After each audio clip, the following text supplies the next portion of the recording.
Hello and welcome to PRSay. This is the official podcast of the Houston chapter of the Public Relations Society of America. And I'm your host, Veronica V. Sopher. I am thrilled to be here with you because I get to interview all of our amazing members here in the Houston chapter of PRSA. And I've got a great one for you today, too. But before we get started, let's take care of some housekeeping.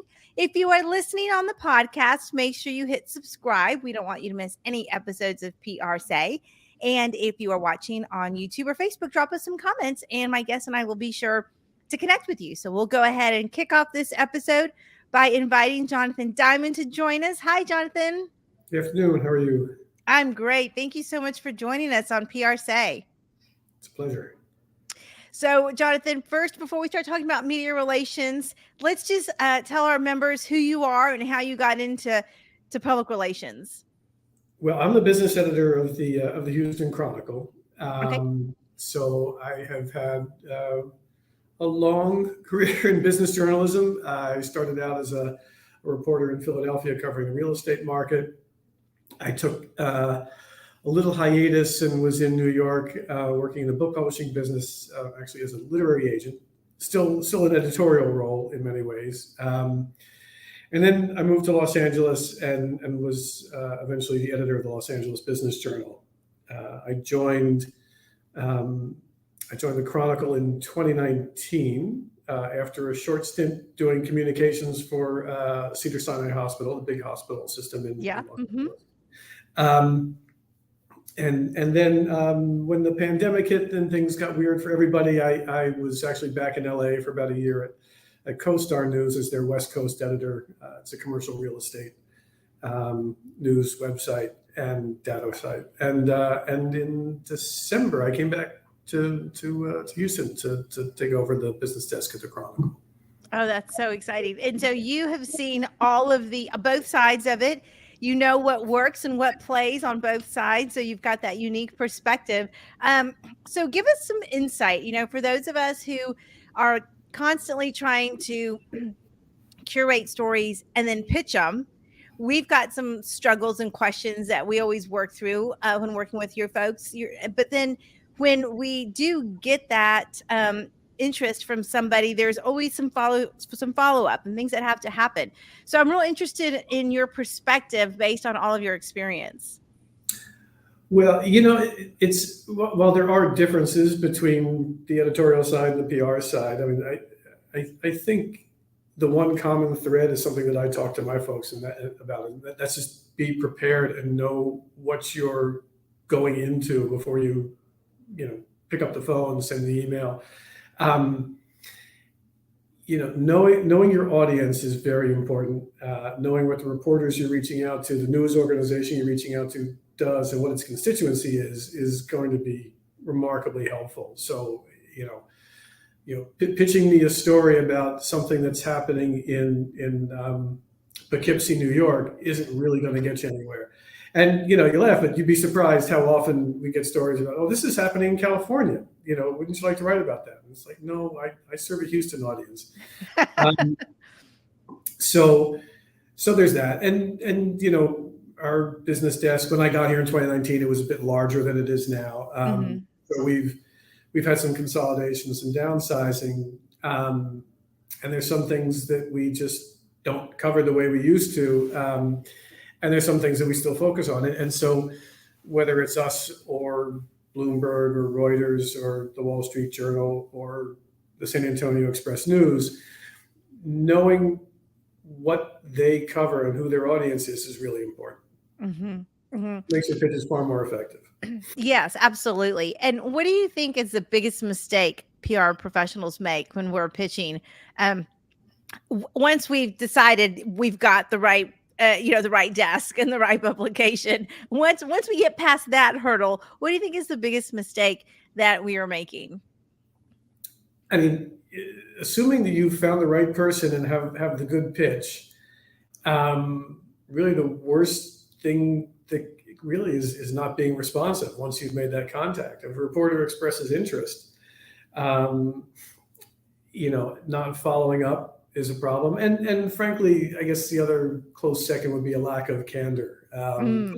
Reporters you have to kind of be careful what you ask for. If you pitch a story to a good reporter, they're going to press to find out as much detail about circumstances as they can.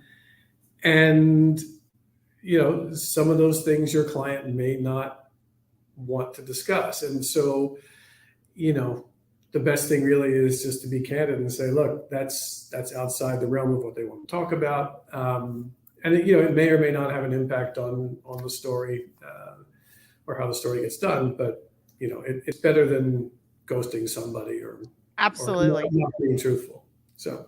Yeah, no, I think that's probably the worst thing you could do, but I'm sure you've had some stories in your past that you could tell us of bad practices.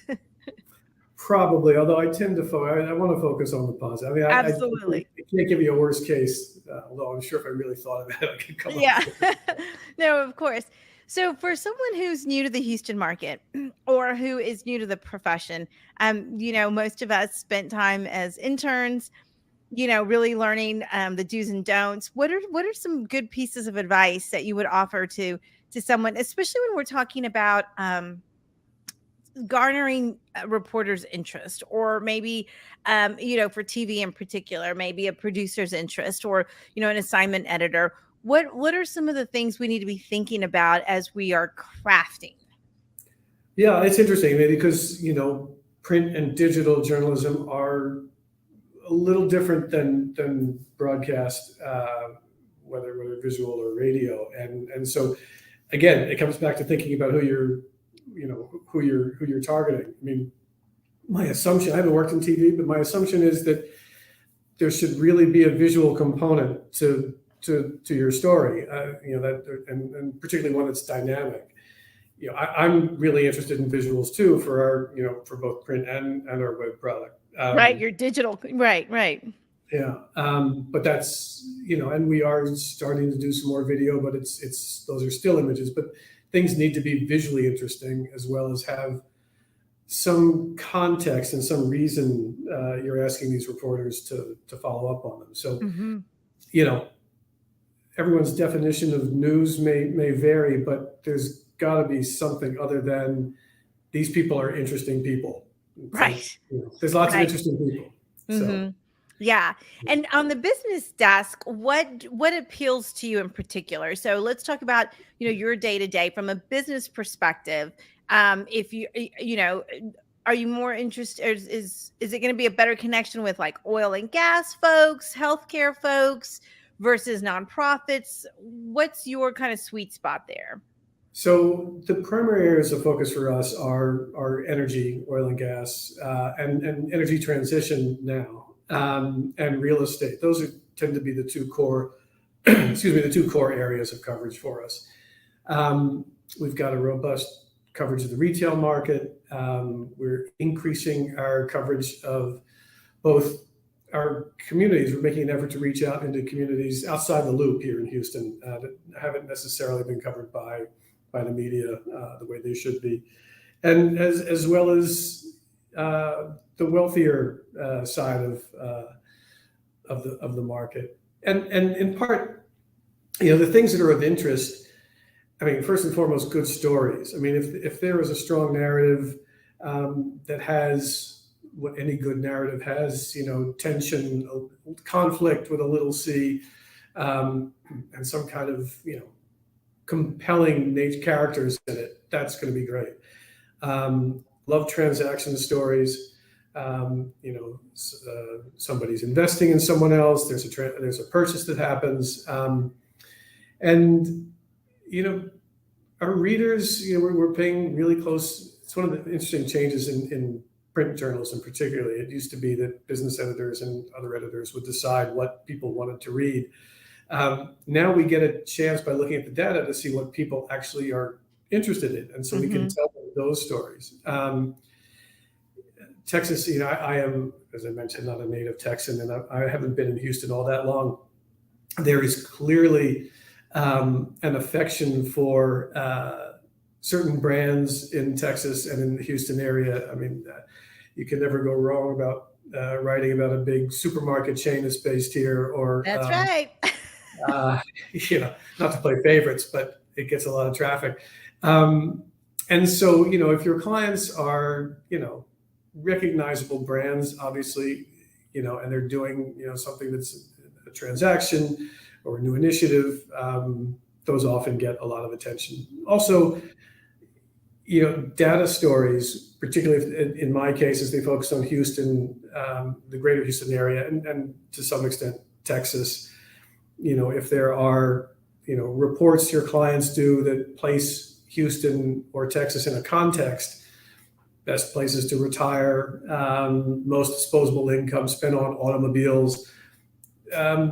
Those things generate a lot of interest for us too. And it's, in many respects, it's sort of community service journalism. This is what your environment is like.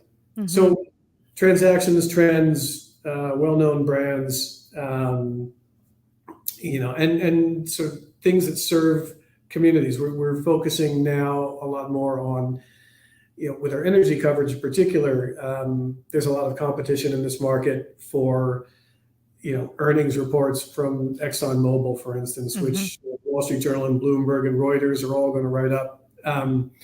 So we still cover those things, but we're looking more for energy transition, which is happening really here to a great extent, and how these things affect people who work in the industry. Everything from, how it affects work at a refinery to what it means for your electric bills. Mm-hmm. So consumer-focused journalism as well. Gotcha. Yeah. Oh, those are really great. Those are great stories. I can hear a lot of wheels turning in some of our listeners' minds just thinking about, I've got a story I can pitch. So, Jonathan, how's the most effective way, do you think, to pitch currently to print journalists? Because I know back in the day, we would format these beautiful press releases. We would send them as a PDF, then we'd email them to you. And then, before that we were faxing, but now oftentimes I'll talk to reporters and they're like, you know what, just send me a DM or just send me a text. And I didn't know if that was true for print today. Every reporter probably is a little bit different. And so it's worth cultivating a relationship with a reporter anyway to find out what they like. It's interesting the way it's a combination of technology and pandemic. A lot of the desk phones are gone. So calling people probably doesn't work unless they give you their cell number. Right.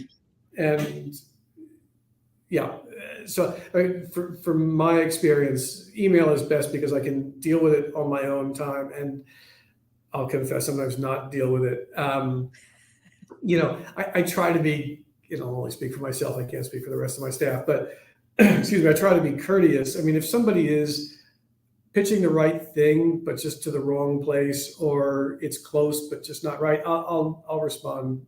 I try to respond relatively quickly and say, I don't think this is right for us. If they pitch me something that is a story about Southern California and trends happening there, I will probably not respond to it just because it's not worth my time. But yeah. I guess my advice would be, start with an email because someone can deal with it on their own time. And then if there's interest, you develop a relationship. And, of a half dozen reporters, some may want the DMs, some may want email, some will give you their cell phone and say, just call me. So it's part of being prepared and knowing your audience the way we need to know ours. Yeah, that's so true. Well, Jonathan, those are really great pieces of advice. I so appreciate your time. How can people connect with you? How do you prefer they reach out? Should we just put your email address out there? Do you want people to reach out via LinkedIn? What do you think is going to be the best way to reach you? I'm sorry, you froze up for a second there. But yeah, email is probably best for me. Okay. And again, Houston, anything of Houston, based in Houston, centered in Houston, I'd be interested in taking a look at. Awesome. Okay. Well, thank you so much for joining us on PRSay. It's been a pleasure, Veronica. Have a great one. Thank you. All right. That wraps up this episode. Make sure you connect with Jonathan if it sounds like a good fit for you. Contact information will be in the show notes. If you are listening on the podcast, make sure you hit subscribe. We don't want you to miss any episodes of PRSay. And if you are watching on Facebook or YouTube, drop us some comments and Jonathan and I will be sure to get back to you. because we want to connect and answer any questions that you might have. So with that, I will wrap up this episode and we will catch you next time.